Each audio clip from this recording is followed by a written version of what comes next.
professors que estan en lluita o que esperem que es posin més en lluita encara, no? És una cosa que val la pena explicar a la resta de la societat, com es va parlar de l'assemblea i molts ho van dir, de fer saber a la resta de gent, als pares i mares sobretot, que es veuen afectats per les vagues de professors i per les lluites dels professors, però també a la resta de la societat, que no només és una lluita per drets laborals, que no només és una lluita a nivell dels drets dels treballadors i treballadores, sinó que també és una lluita social, en el sentit de que l'educació és un servei públic i que, de fet, quan els professors estan lluitant no només per ells, sinó que estan lluitant per l'educació que reben els nois i les noies en els centres. I simplement és tan fàcil com això que dir que l'educació ha d'estar sempre fora del mercat. I això és una cosa que és un eslògan molt directe, però que està clar que un govern com el tripartit d'esquerres no té gens clar. Sempre juguen amb aquesta enganyifa d'anar barrejant diners públics amb diners privats, etc. Llavors també crec que val la pena tenir clar, ho ha explicat també molt bé l'Anna,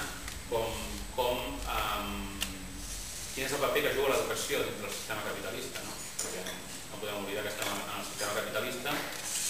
i com els decrets de la LEC el que fan és assegurar, com ha explicat l'Anna, que els professors, per tot el que han explicat ells, no tinguin una visió crítica amb el món. No només els professors, sinó que els professors no ensenyin una visió crítica, els nens i nenes no ensenyin una visió crítica amb el món. Bàsicament el que volen és que, com ha explicat ella, que siguin treballadors, ensenyar-los les coses que necessiten per després sortir al mercat laboral, que no pensin per si mateixos, i no només això, sinó que s'amotlli el que ensenyen a les classes a el que realment el mercat necessita quan surtin d'aquestes classes,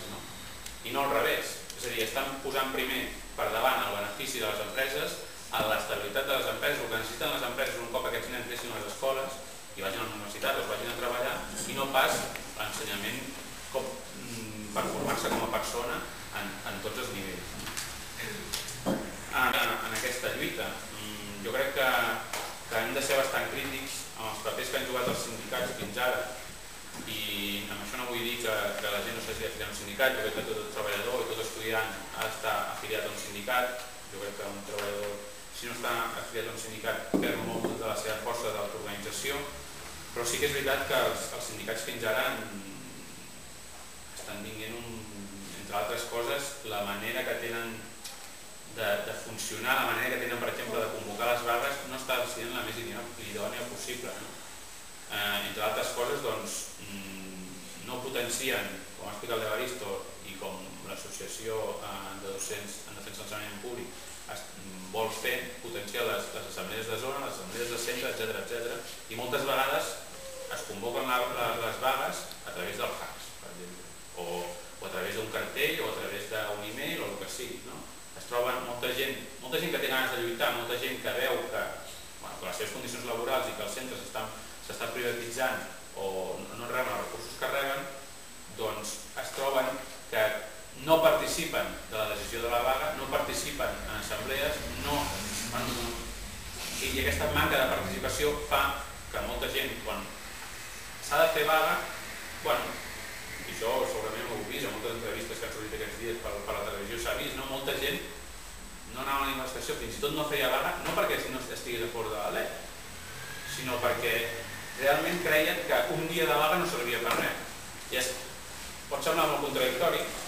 però és així, en el sentit que la gent estava disposada a anar més, els treballadors i treballadores dels centres estan disposats a fer més dies de vaga, a radicalitzar una mica la seva lluita, a radicalitzar una mica la seva postura, però com que els sindicats no